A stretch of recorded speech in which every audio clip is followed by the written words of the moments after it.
잘 쓰는 기능만 쏙 뽑아 배우는 파워포인트 퀵 스타트 네 번째 시간입니다. 이번 시간에는 가장 많이 쓰이는 텍스트 편집을 빠르게 하는 방법을 배워보겠습니다. 지난 시간까지는 가진 것을 수정해서 쓰거나 기본으로 제공하는 것을 쓰거나 했는데요. 이제는 없으면 만들어 쓰는 기능들을 배워보겠습니다. 어떻게 보면 1번과 2번은 있는 걸 활용하는 거기 때문에 쉽게 활용할 수 있는 거였는데요. 실질적으로 없는 걸 어떻게 만드느냐가 사실 배울 내용이 더 많겠죠. 자, 그 중에서 오늘은 가장 에디팅할 때 많이 사용되는 텍스트 편집을 배울 건데요. 텍스트 편집은 3대 기능이 있습니다. 첫 번째는 글자를 다루는 기능인데 색상, 폰트, 크기, 자간을 조정하는 것이고요. 그 다음에 단락과 목록을 편집하는 기능인데 단락은 여러분들이 문단이라고 생각하시면 되겠습니다. 그래서 문단과 관련해선 정렬, 줄간격, 단어 잘림 방지 이거 관련된 편집을 기억하시면 되겠고요. 목록은 글머리 기호나 번호 매기기 이것만 기억하시면 되겠습니다. 글자 서식을 바꿀 때 제일 많이 활용되는 건 바로 단축키입니다. 그 중에서 글자의 크기, 굵기, 정렬을 할 땐 항상 단축키를 활용하는데요. 그 이유는 작업 속도가 훨씬 빠르기 때문에 그렇습니다. 자, 그래서 먼저 글자 크기를 키울 때는 컨트롤 시프트 점입니다.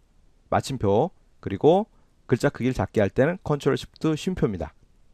그리고 글자 굵기를 굵게 할 때는 컨트롤하고 B키를 누르는데요.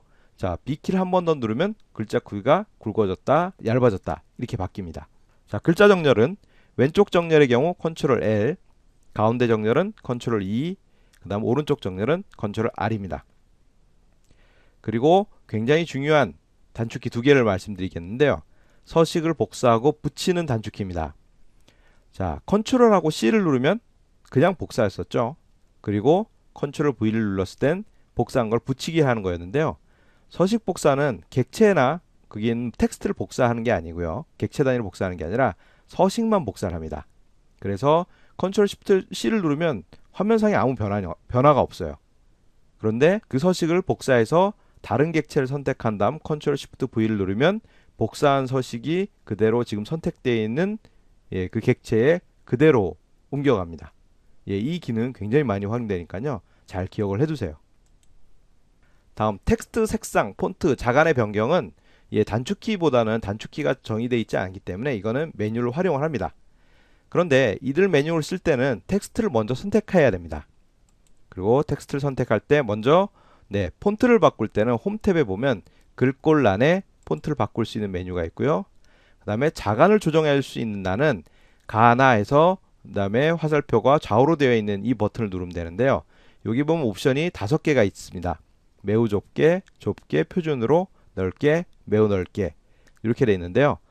이거를 숫자로 직접 지정을 해줄 수 있습니다. 기타 간격을 누르면 문자 간격을 실제 값으로 지정을 해줄 수가 있습니다. 그럼 이제 여러분들 이런 생각이 들 겁니다. 굳이 뭐 자간을 조정할 필요가 무엇이 있겠느냐? 이런 생각이 드실 텐데요. 사실 자간을 조금 조정해 주는 것만으로도 단어를 훨씬 더 빠르게 인식을 할 수 있습니다. 흔히 이제 이걸 가독성이라고 하는데요. 가독성이 좀 더 좋아지고요. 그 다음 단어를 빨리 인식하게 된다는 거죠. 그래서 실제 디자이너들은 자간을 굉장히 조정을 많이 하고요. 그것을 가지고 편집 디자인에 중요한 요소로 활용을 하고 있죠. 자, 그 다음 글자 크기를 조정하는 거는 뭐 여러분들 쉽게 아시는 거지만 폰트의 크기를 조정하고 있는 콤보 박스를 선택해서 숫지를 선택해도 되고요. 숫자를 직접 입력하셔도 됩니다. 자, 이번엔 단락 단위로 하는 기능들을 한번 살펴보겠습니다. 단락 단위로 많이 하게 된다는 건 그 단락 안에 여러 줄의 텍스트를 어떻게 보기 좋게 할 것이냐 이거를 컨트롤하는 건데요. 그 중에서 제일 중요한 거는 줄간격입니다.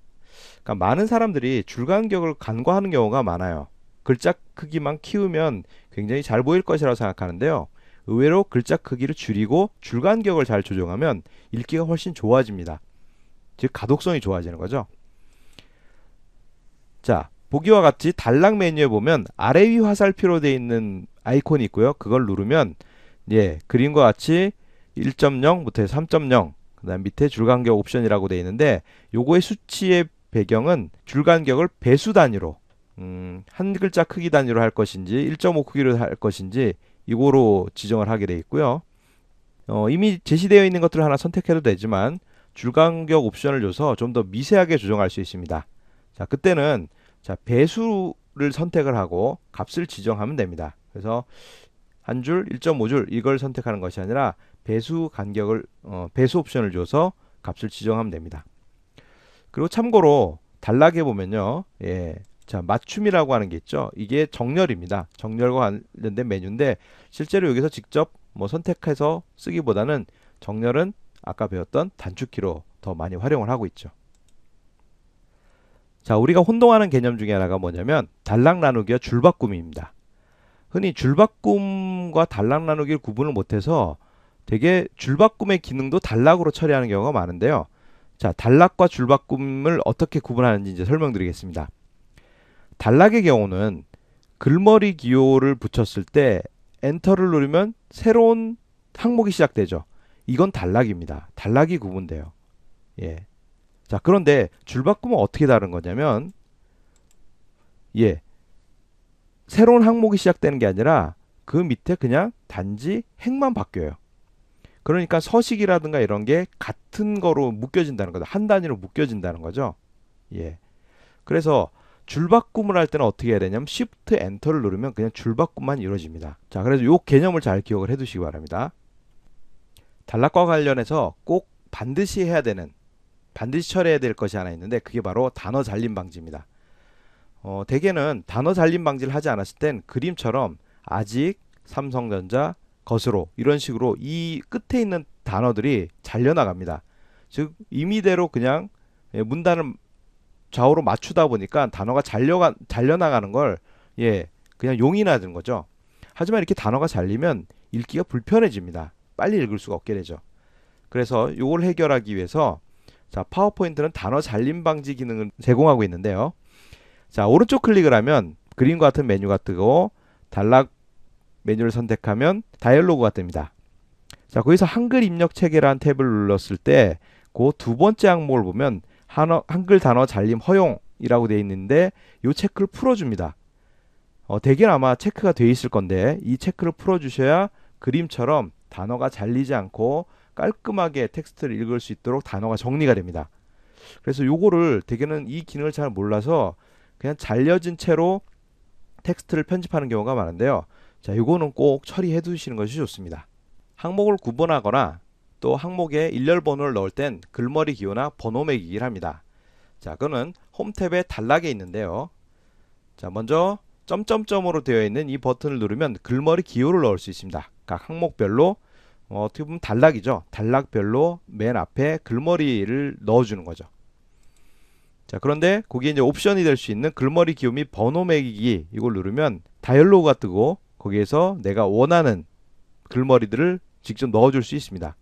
자, 그런데 뭐 굳이 그것까지 필요하지 않다라고 했을 땐 이미 제시되어 있는 글머리 기호를 하나 선택을 하면 그거대로 편집을 할 수 있습니다.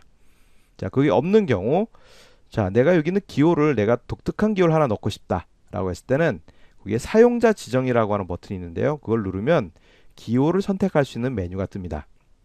자, 그러면 특정 기호를 선택하고 확인을 누르면 지금 선택되어 있는 이 전화기 모양의 기호를 가지고 글머리 기호로 삼게 되는 거죠.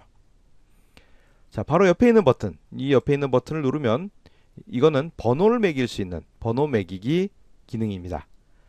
자, 번호도 여러 가지 서식이 있죠. 그냥 일반적인 번호, 동그라미 원기호, 로마 숫자, ABC, 괄호, 반괄호 1, 2, 3 뭐 이런 식으로. 자, 이거는 마찬가지로 변경을 시켜줄 수 있는데요. 자, 여기 글머리 기호 및 번호 매기기 옵션 중에선 어떤 걸 많이 활용하게 되면 뒤에서 다시 하겠지만 시작 번호 수정을 제일 많이 합니다.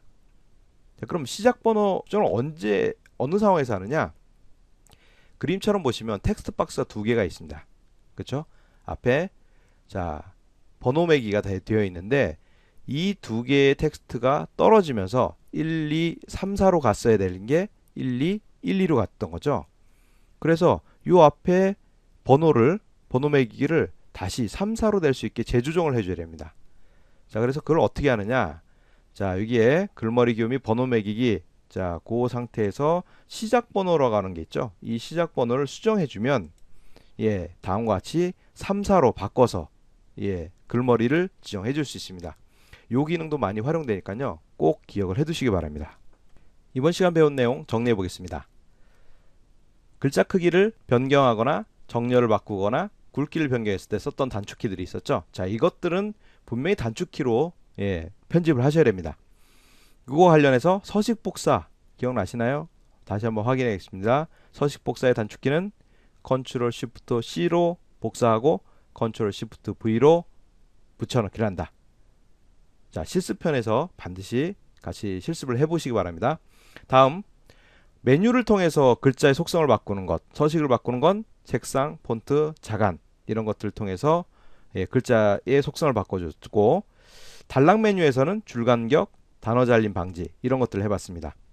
자, 마지막으로 목록을 만들 때 글머리로 넣을 것이냐 번호를 매길 것이냐 이거에 따라서 글머리 기호를 넣거나 번호 매기기를 했었는데, 번호 매기기는 시작 번호를 다시 매겼던 그 옵션을 잘 기억을 해두시기 바랍니다.